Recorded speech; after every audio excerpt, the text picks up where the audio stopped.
T'es-tu déjà senti accablé par les défis de la vie?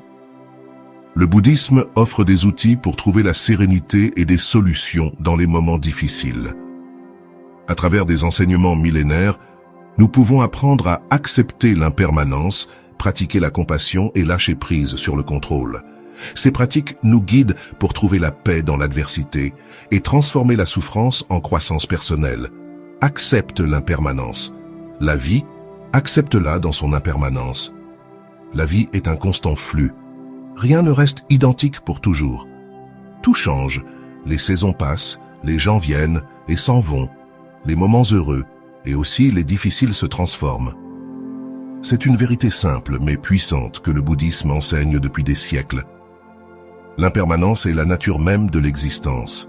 La comprendre n'est pas seulement un concept philosophique, c'est un outil pratique pour vivre avec plus de sérénité. Depuis que nous naissons, nous sommes entourés de changements. L'enfant grandit, le jeune devient adulte, l'adulte vieillit, les fleurs se fanent. Les rivières changent leur cours, les montagnes s'érodent. Rien n'échappe au passage du temps. Pourtant, souvent, nous nous accrochons à l'idée que les choses doivent rester identiques. Cela nous fait souffrir de perdre ce que nous aimons. Nous avons du mal à lâcher prise sur ce que nous connaissons, et nous souffrons quand la vie prend un chemin différent de celui que nous attendions. Cependant, lorsque nous comprenons que l'impermanence fait partie intégrante de la vie, nous cessons de lutter contre elle et apprenons à nous laisser porter. Accepter l'impermanence ne signifie pas se résigner ou renoncer. Cela signifie apprécier ce que nous avons tant que nous l'avons, profiter de l'instant présent, car nous savons qu'il est unique. La tasse de thé que nous tenons dans nos mains, le rire d'un être cher, le chant d'un oiseau au matin, tout cela est précieux, précisément parce qu'il ne durera pas éternellement. Et quand viendra le moment de le laisser partir, ce sera plus facile car nous l'aurons pleinement apprécié. Dans le bouddhisme, on utilise l'exemple de l'onde dans l'océan. L'onde monte, se soulève, brise sur le rivage et retourne à la mer. Elle ne cesse jamais d'être de l'eau, mais sa forme change. Ainsi en sommes-nous, nous et tout ce qui nous entoure. Rien ne disparaît, tout change simplement de forme. Cette vision nous aide à réduire la peur de la perte, car nous comprenons qu'il n'y a pas de séparation absolue, mais une transformation. Lorsque nous faisons face à une perte importante, comme le départ d'un être cher ou la fin d'une étape de la vie, accepter l'impermanence peut être un refuge. Cela nous rappelle que la douleur ne durera pas éternellement, qu'il y aura de nouveaux moments de paix, de nouvelles opportunités de joie, et cela nous enseigne aussi à honorer le souvenir de ce qui a été, sans nous laisser piéger dans le passé. Dans la pratique quotidienne, accepter l'impermanence nous aide à être plus libres. Cela nous permet de prendre des décisions sans le poids de l'attachement. Si nous comprenons que les biens matériels ne sont pas éternels, nous pouvons vivre avec moins de peur de perdre ce que nous avons. Si nous comprenons que les émotions changent, que ni la tristesse ni la joie ne sont permanentes, nous apprenons à vivre en équilibre. Nous ne nous laissons pas emporter par le désespoir dans les moments difficiles, ni ne nous accrochons avec anxiété aux moments agréables. Cette compréhension nous pousse aussi à être plus compatissants envers les autres. Chacun traverse des changements, les personnes autour de nous souffrent aussi, elles ont aussi peur, elles essaient de s'adapter. En comprenant l'impermanence, nous développons la patience et la compréhension envers leur processus. Nous savons que chacun vit son propre cycle de croissance et de transformation. Les moines bouddhistes contemplent souvent la nature pour se rappeler cet enseignement. Ils observent comment une fleur s'ouvre au matin et se ferme au soir, comment les nuages se forment et se dissipent dans le ciel, comment le vent souffle et puis s'arrête. Tout est en mouvement, en constant changement. Ainsi est notre esprit, nos pensées, nos émotions. Lorsque nous acceptons ce flux naturel, nous trouvons une paix profonde qui ne dépend pas des circonstances extérieures. Accepter l'impermanence est un acte de courage. Cela nous invite à voir la vie telle qu'elle est, sans la maquiller ni la rejeter. Cela nous enseigne à lâcher prise quand il le faut, à apprécier ce que nous avons tant que nous l'avons, et à croire qu'à chaque changement correspond une nouvelle opportunité d'apprentissage. Il existe un terme dans les enseignements bouddhistes qui résume cette attitude, l'attention pleine. Être présent ici et maintenant, sans être piégé dans ce qui a été ou ce qui pourrait être. En vivant avec une attention pleine, nous savourons le présent comme le cadeau qu'il est. Et en faisant cela, L'impermanence cesse d'être une source de peur pour devenir une source de sagesse. Lorsque tu comprends et acceptes que tout passe, tu peux vivre avec plus de légèreté. Les fardeaux deviennent moins lourds, les peurs perdent de leur force. La vie, avec ses hauts et ses bas, devient un voyage que tu peux traverser avec sérénité.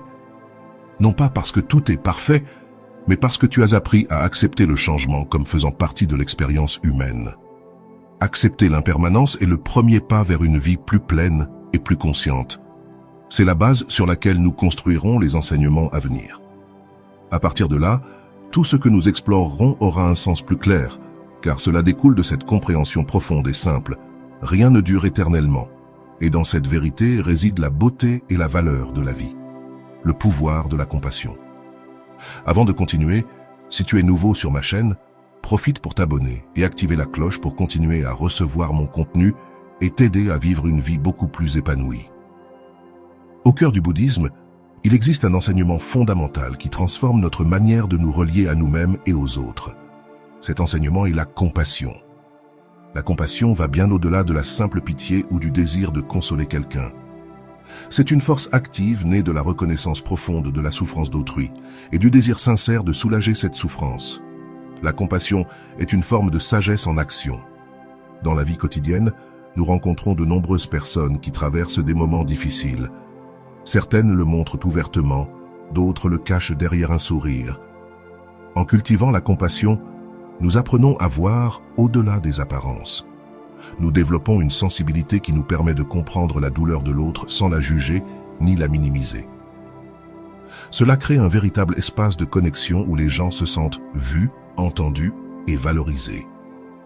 La pratique de la compassion commence par soi-même. Il est difficile d'offrir de la compréhension et de l'attention aux autres si nous ne savons pas nous traiter nous-mêmes avec bienveillance. Le bouddhisme enseigne que tous les êtres humains commettent des erreurs, ont des faiblesses et traversent des moments de confusion. Plutôt que de nous juger ou de nous critiquer durement, il est plus utile de pratiquer l'autocompassion, de reconnaître que nous faisons de notre mieux à chaque instant et de nous donner la permission de continuer à apprendre et à grandir. Lorsque nous appliquons cette même compréhension aux autres, nos relations changent. La compassion ne signifie pas approuver des comportements nuisibles ni justifier la douleur, mais comprendre l'origine de la souffrance qui pousse les autres à agir de la sorte. Souvent, les gens réagissent depuis la douleur, la peur ou l'ignorance. La compassion nous permet de voir cette souffrance sans être emportés par la colère ou le ressentiment. En comprenant, nous libérons notre cœur du poids de la haine. Dans le bouddhisme, il existe une pratique appelée metta, qui consiste à cultiver l'amour bienveillant pour tous les êtres. C'est un exercice simple mais puissant, souhaiter sincèrement le bien-être des autres, en commençant par soi-même et en étendant ce souhait aux proches, aux connaissances, aux inconnus et même à ceux avec qui nous avons des difficultés. Cette pratique renforce la compassion et ouvre notre cœur de manière naturelle. Le pouvoir de la compassion ne se reflète pas seulement dans les grandes actions, mais aussi dans les petits gestes quotidiens. Écouter véritablement quelqu'un qui a besoin de se confier, offrir un mot d'encouragement à quelqu'un qui traverse une période difficile, aider sans attendre de récompense. La compassion est une attitude qui se manifeste dans ce que nous disons, dans notre regard, dans le ton de notre voix et dans la qualité de notre présence. La science moderne a confirmé ce que les enseignements bouddhistes transmettent depuis des siècles. La compassion génère du bien-être, tant chez celui qui l'offre que chez celui qui la reçoit. En la pratiquant, notre corps libère des substances qui apportent calme et bien-être, renforce notre système immunitaire et réduit le stress. La compassion a un effet guérisseur, non seulement au niveau émotionnel, mais aussi physique. La compassion est aussi un acte de courage. Elle nous invite à nous ouvrir à la souffrance d'autrui, à permettre qu'elle nous touche, sans nous fermer, ni nous endurcir. Cela demande une grande force intérieure. Il ne s'agit pas de porter la douleur des autres, mais de les accompagner depuis un lieu d'équilibre et de compréhension. En faisant cela, nous générons un cercle vertueux de bonté qui peut transformer notre communauté. Dans les monastères bouddhistes, il est courant que les moines accomplissent des actes de service comme partie intégrante de leur pratique quotidienne. Nettoyer les espaces communs, cuisiner pour les autres ou prendre soin des malades sont des moyens concrets de cultiver la compassion. Ces actions, bien que simples, renforcent la connexion avec les autres et la compréhension que nous sommes tous interconnectés. Nous dépendons les uns des autres. La compassion nous aide également à briser l'illusion de la séparation. La souffrance d'autrui est aussi notre souffrance. La joie d'autrui est aussi notre joie.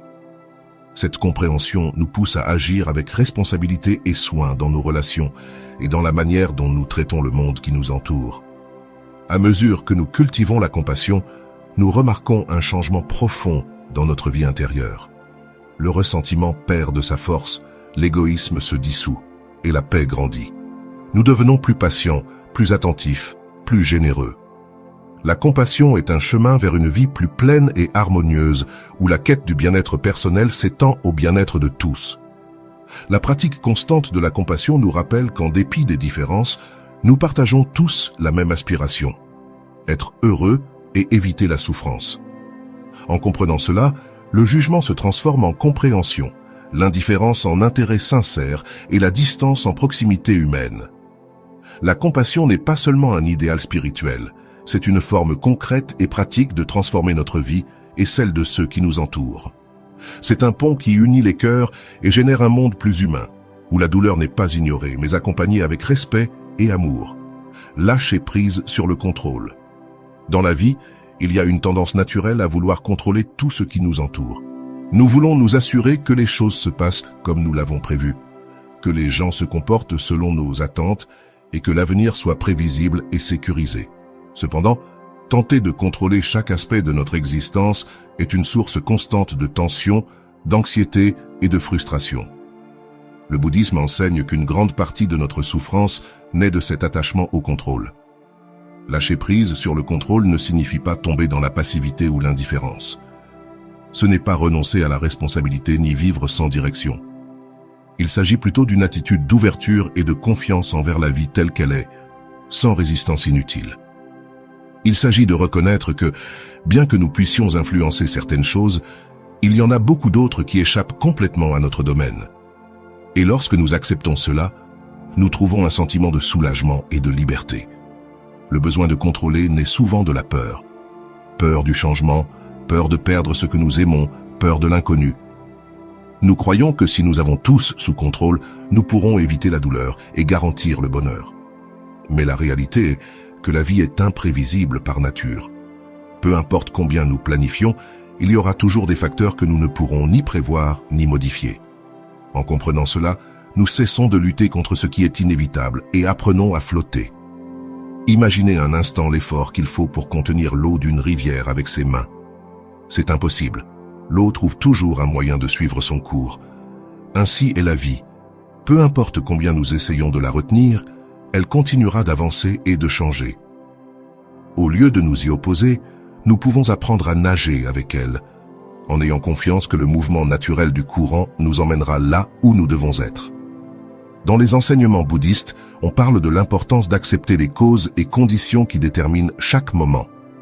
Tout ce qui se produit est le résultat d'une chaîne infinie de causes que nous ne pouvons souvent pas voir. Lorsque nous comprenons cette vérité, nous cessons de prendre les événements de manière personnelle et apprenons à les voir avec plus d'objectivité. Cela nous libère du fardeau émotionnel de vouloir contrôler l'incontrôlable.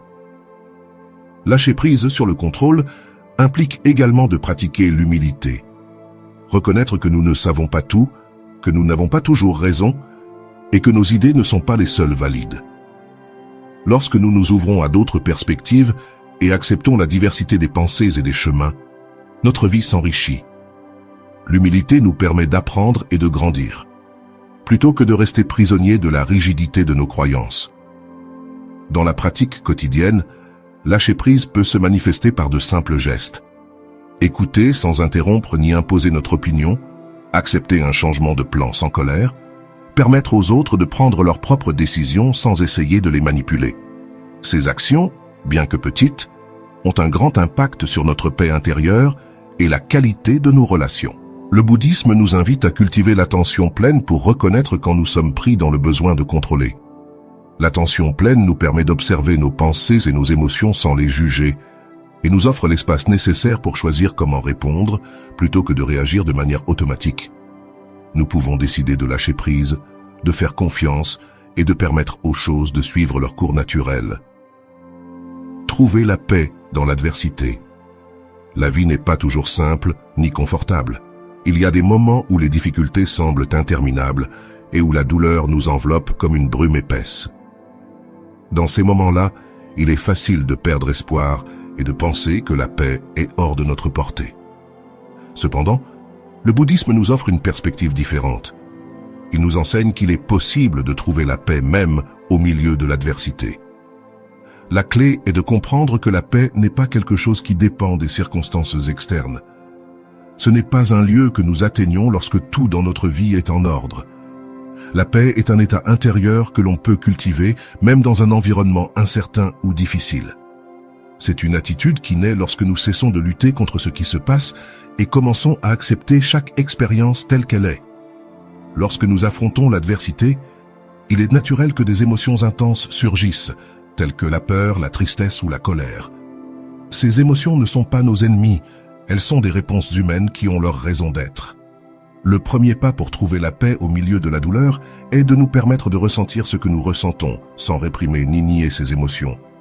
En les reconnaissant, nous leur donnons de l'espace pour s'exprimer.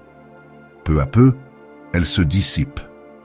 Accepter ne signifie pas que nous aimons ce qui se passe, ni que nous arrêtons de chercher des solutions. Cela signifie que nous cessons de lutter contre la réalité. Lorsque nous arrêtons de résister à ce qui est, notre énergie se libère et nous pouvons l'utiliser de manière plus utile. Plutôt que de gaspiller nos forces à souhaiter que les choses soient différentes, nous pouvons nous concentrer sur ce que nous pouvons faire ici et maintenant. Le bouddhisme enseigne que tout est transitoire. Aussi douloureuse qu'elle soit, une situation ne durera pas éternellement. Cette compréhension apporte du réconfort. Savoir que la souffrance a une fin nous donne de l'espoir et nous aide à tenir le coup pendant les moments difficiles. Parfois, il nous suffit de nous rappeler que, bien que nous ne puissions pas voir la sortie pour l'instant, le temps et les conditions changeront. Dans de nombreux monastères bouddhistes, on pratique la méditation de pleine attention pour faire face à la douleur et aux difficultés. S'asseoir en silence, respirer consciemment aide à calmer l'esprit et le cœur. En nous concentrant sur notre respiration, nous ancrons notre attention dans le présent. Bien qu'il y ait de la douleur, bien qu'il y ait de la confusion, pendant quelques instants, nous trouvons un espace de calme. Cet espace peut être petit au début, mais avec le temps, il s'élargit et nous permet de trouver la paix intérieure. Éviter la difficulté sans être consumé par elle. Un autre aspect important pour trouver la paix dans l'adversité est la gratitude. Même si cela semble difficile, il y a toujours quelque chose pour lequel être reconnaissant, même dans les moments les plus sombres. Cela peut être quelque chose d'aussi simple que l'air que nous respirons, la chaleur du soleil sur la peau ou le soutien d'une personne proche. La gratitude ouvre le cœur et nous relie à ce qui va encore bien, même si beaucoup de choses semblent aller mal. Dans les enseignements bouddhistes, on parle également de l'interdépendance. Aucun d'entre nous n'est seul dans sa souffrance. Tous les êtres, à un moment donné, expérimentent la douleur et la perte. Cette compréhension peut nous donner un sentiment d'appartenance et de connexion. Savoir que nous ne sommes pas les seuls à traverser des difficultés nous aide à nous sentir moins isolés et à cultiver la compassion envers nous-mêmes et les autres. De plus, la souffrance peut être un maître. Au milieu de l'adversité, nous découvrons des forces que nous ne savions pas avoir. Nous apprenons à lâcher prise sur ce qui est superficiel et à nous concentrer sur ce qui compte vraiment. Parfois, la difficulté nous montre une nouvelle direction, nous enseigne l'humilité ou nous pousse à grandir. Si nous regardons de près, même la douleur peut nous laisser un enseignement précieux. Dans la pratique bouddhiste, on recourt au concept d'équanimité pour maintenir l'équilibre dans les moments difficiles. L'équanimité est la capacité de rester calme et clair sans se laisser emporter par des émotions extrêmes. Cela ne signifie pas que nous ne ressentons rien, mais que nous apprenons à maintenir nos émotions sans perdre notre sérénité. Cette qualité se cultive avec patience, mais c'est une source profonde de paix dans l'adversité. Il ne s'agit pas de nier la dureté de la vie ni de faire semblant que tout va bien, mais de trouver un espace de calme à l'intérieur de nous-mêmes qui nous permettent de traverser la douleur avec dignité et conscience. La paix n'est pas l'absence de problèmes. C'est la capacité à garder le cœur ouvert, même lorsque le chemin devient difficile. Il existe un enseignement simple mais profond, qui nous rappelle que chaque tempête passe et qu'après la pluie, le ciel s'éclaircit. Ainsi va la vie. Après chaque difficulté, il y a un nouveau matin, une nouvelle opportunité de recommencer. Trouver la paix dans l'adversité est un acte de courage et d'amour envers soi-même. C'est la décision consciente de ne pas se rendre à la souffrance, de continuer à avancer avec un cœur ferme et un esprit clair. Et dans ce processus, nous découvrons une force intérieure qui nous soutient et nous transforme. Tout le monde, à un moment donné, a expérimenté la souffrance. C'est une part de la vie, perte, maladie, déception, conflit. Il nous touche tous, d'une manière ou d'une autre. Le bouddhisme ne nie pas cette réalité, mais nous offre une perspective différente. La souffrance n'est pas seulement un fardeau, elle peut aussi être une opportunité de transformation. Il ne s'agit pas d'ignorer la douleur ni de la rejeter, mais d'apprendre à la regarder en face, sans crainte. En faisant cela, nous découvrons que nous pouvons nous y relier d'une manière différente, une manière qui nous renforce et nous aide à grandir. La première étape est de reconnaître la souffrance sans chercher à la déguiser. Lorsque nous l'acceptons telle qu'elle est, nous cessons de lutter contre elle et, en cessant de nous y opposer, la douleur commence à changer. Elle devient plus gérable, moins menaçante. La compassion envers nous-mêmes naît lorsque nous cessons de nous juger pour nous sentir blessés ou fragiles. C'est dans cet espace d'acceptation que commence la véritable transformation. Le bouddhisme enseigne que la souffrance a des causes, désir insatisfait, attachement, peur du changement. Comprendre ces racines nous donne la possibilité de lâcher prise. Lorsque nous arrêtons de nous accrocher, la douleur perd une partie de son poids. Cela ne signifie pas renoncer à ce que nous aimons, mais apprendre à ne pas le retenir avec désespoir. Ainsi, la relation avec ce qui nous entoure devient plus libre et plus authentique. La souffrance nous ouvre également le cœur aux autres. En l'ayant connue, nous pouvons comprendre la douleur d'autrui avec plus de profondeur. Cette compréhension se transforme en compassion active, en désir de soulager la souffrance des autres. Souvent, les personnes qui ont traversé des épreuves difficiles deviennent un soutien pour ceux qui traversent des situations similaires. Leur expérience est un témoignage qu'il est possible de continuer d'avancer. La pratique de la pleine conscience est un outil puissant pour transformer la souffrance. S'asseoir en silence, porter son attention sur la respiration et observer comment nous nous sentons dans le corps et l'esprit. Il ne s'agit pas de forcer quoi que ce soit, mais d'offrir un espace de calme où la douleur peut se dissiper. Bien que le soulagement ne vienne pas immédiatement, avec le temps, le corps et l'esprit trouvent le repos. Accepter la souffrance nous rend plus humbles, nous aide à reconnaître nos limites et à cesser de nous exiger la perfection. À partir de cette humilité naît une compréhension plus profonde de ce que signifie être humain. Dans la tradition bouddhiste, de nombreuses histoires montrent comment la douleur a conduit de grands maîtres à découvrir la sagesse et la compassion. Les crises sont devenues le début d'une transformation profonde et, bien que le chemin ne soit pas facile, celui de la souffrance peut nous enseigner à vivre avec un regard plus large et serein. Transformer la souffrance, c'est cesser de voir la vie comme une lutte constante, c'est apprendre à reconnaître l'enseignement derrière chaque expérience, même la plus difficile. Cette compréhension nous donne une tranquillité qui ne dépend pas du fait que tout soit parfait, mais d'une acceptation profonde de la vie telle qu'elle est.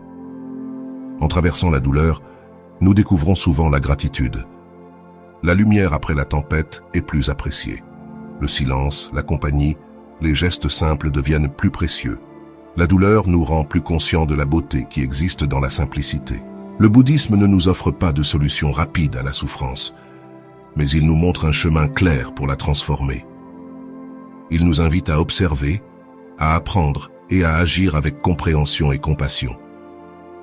Et lorsque nous suivons ce chemin, la souffrance cesse d'être un fardeau et devient une opportunité pour se connecter à ce qu'il y a de meilleur en nous-mêmes. Résilience et gratitude. Tout au long de la vie, nous faisons tous face à des moments difficiles. Pertes, déceptions, changements inattendus. Parfois, nous croyons que nous ne pourrons pas continuer. Cependant, le bouddhisme nous enseigne que, à l'intérieur de chacun de nous, il existe une force capable de nous soutenir. Cette force, c'est la résilience. Ce n'est pas résister sans ressentir ni s'endurcir, mais la capacité d'accepter ce qui se passe malgré la douleur et de continuer à avancer avec le cœur ouvert. La résilience se cultive petit à petit, à chaque respiration consciente, à chaque décision de recommencer lorsque quelque chose échoue. C'est cette voix intérieure qui nous rappelle qu'aujourd'hui cela fait mal, mais que ce ne sera pas toujours ainsi. Les tempêtes passent et avec le temps, nous revoyons la lumière. Nous n'avons pas besoin de tout faire parfaitement, ni d'avoir toutes les réponses, mais simplement de faire un pas de plus, avec patience et confiance dans le processus. Et avec la résilience, la gratitude équilibre notre cœur.